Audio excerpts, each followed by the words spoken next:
Sud Radio, la France dans tous ses états. C'est une surprise et une aberration pour beaucoup. Le Parlement européen a voté l'interdiction de la vente des voitures diesel ou essence à partir de 2035.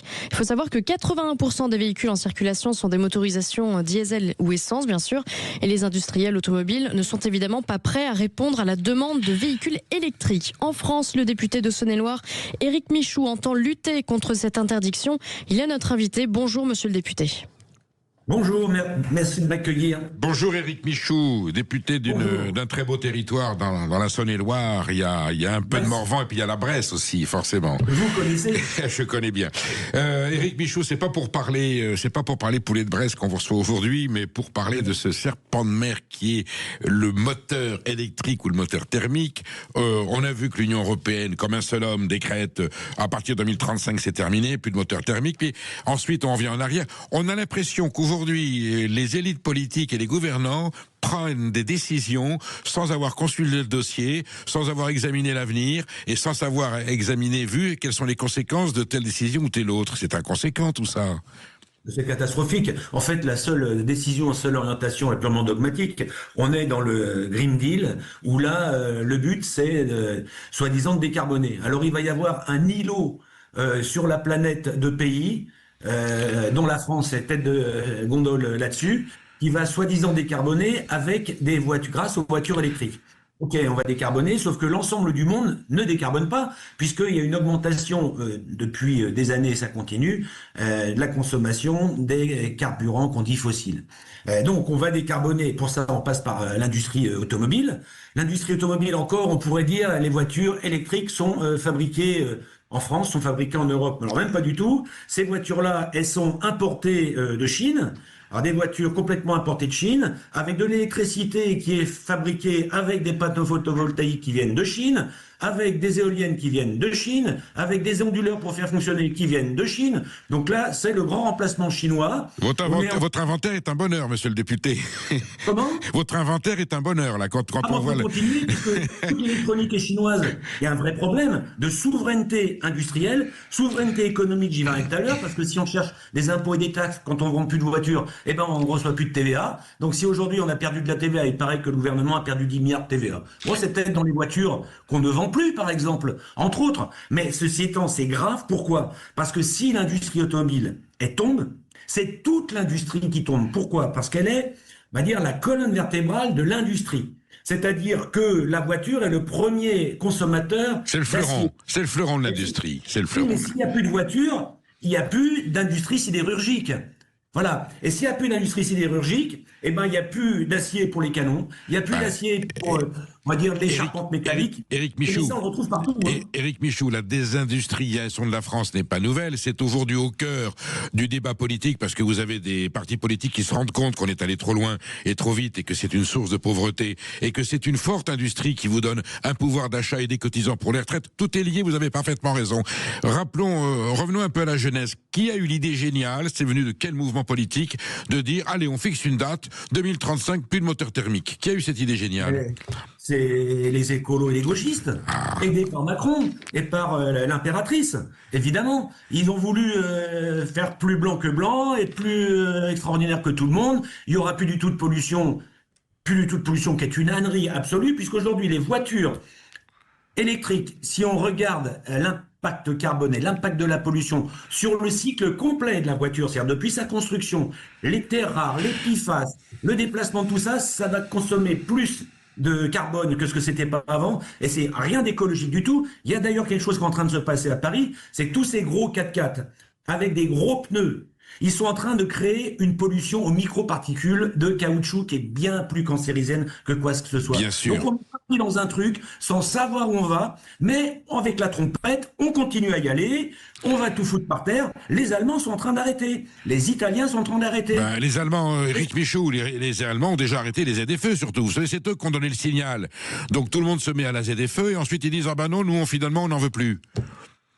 Eh ben oui, mais nous, alors on a peut-être arrêté, mais c'est pas encore complètement terminé. Non, mais là, on vit complètement dans un autre monde, parce que est-ce qu'il y a seulement une personne qui s'est posé la question de toutes ces batteries qui viennent de Chine, qu'on empile par milliers et dizaines de milliers tous les mois, au fur et à mesure des années, ça va en faire des batteries.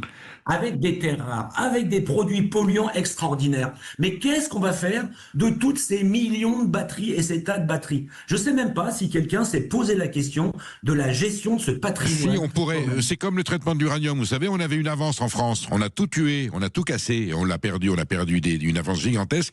Là, on aurait pu inventer une technologie de retraitement des batteries. On n'y a pas pensé parce qu'on a pensé qu'on allait les envoyer à la poubelle.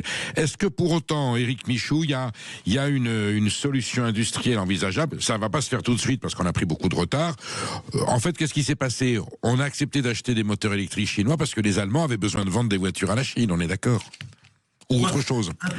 Un peu cette amende, mais en fait, la solution maintenant, c'est quand même, on fait le constat, il est catastrophique, financièrement, humainement, industriellement. Mais qu'est-ce qu'on peut faire? Déjà, l'arrêt total de la fabrication des voitures thermiques est une ânerie, puisqu'en fait, il se continuera à se vendre des voitures thermiques dans le monde entier, aux États-Unis, en Chine, en Amérique du Sud, en Afrique. Donc, on va être un îlot. Donc, il faut aujourd'hui dire, 2035, c'est une hérésie. On peut quand même continuer partiellement les voitures électriques parce que ça peut résoudre des problèmes par endroit, mais il faut continuer les voitures thermiques.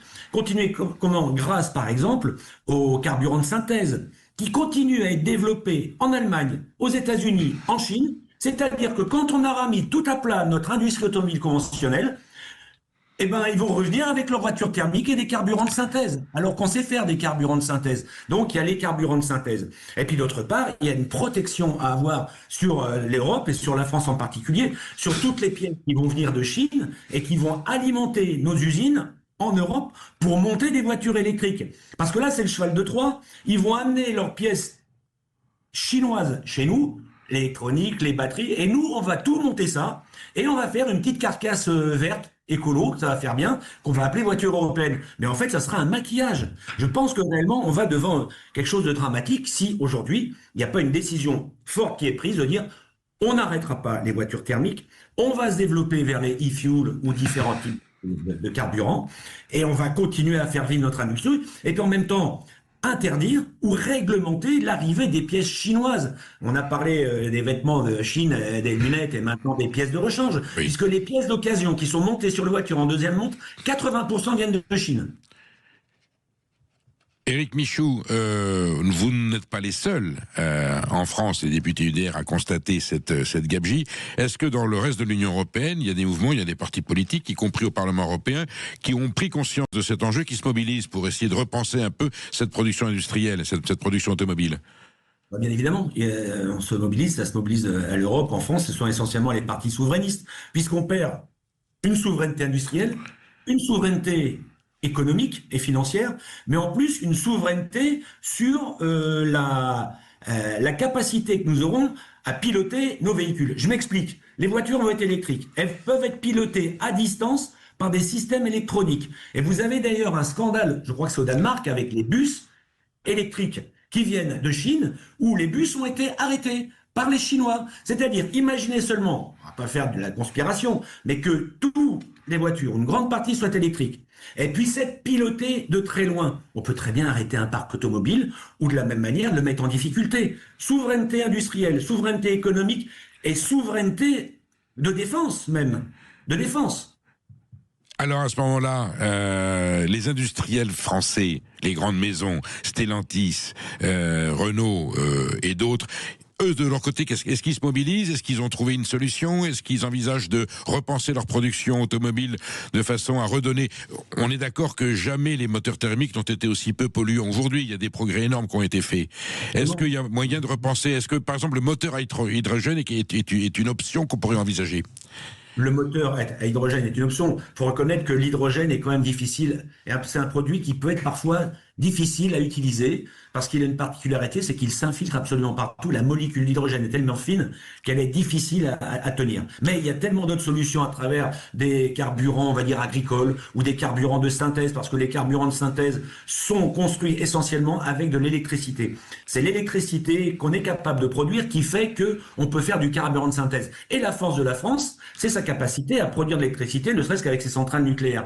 Donc aujourd'hui, les industriels sont vent debout, Stellantis en particulier, Renault d'une autre manière, mais il faut aujourd'hui donner de la souplesse et dire 2035 ne sera pas une date butoir. Il faut continuer à laisser vivre les voitures thermiques aller vers les carburants de synthèse, les rendre moins polluantes. Et puis en même temps, aujourd'hui, il y a un problème tout simple, c'est que personne ne peut s'acheter une voiture électrique, enfin, en tout cas pas dans les territoires ruraux que je défends, à 40, 50, 70 000 euros. C'est pas possible. Merci Éric Michaud pour votre témoignage, et on reste évidemment très vigilant sur cet enjeu de l'industrie automobile et de l'importation des moteurs électriques de Chine. À très bientôt. Le féminisme à l'épreuve du néo-féminisme. On en parle dans un instant avec notre invité Chloé Morin, auteur de Désaligné aux éditions de l'Observatoire. N'hésitez pas à réagir, à poser vos questions au 0826 300 300. À tout de suite sur Sud Radio. Sud Radio. Sud Radio. Parlons vrai. Sud Radio. Parlons vrai.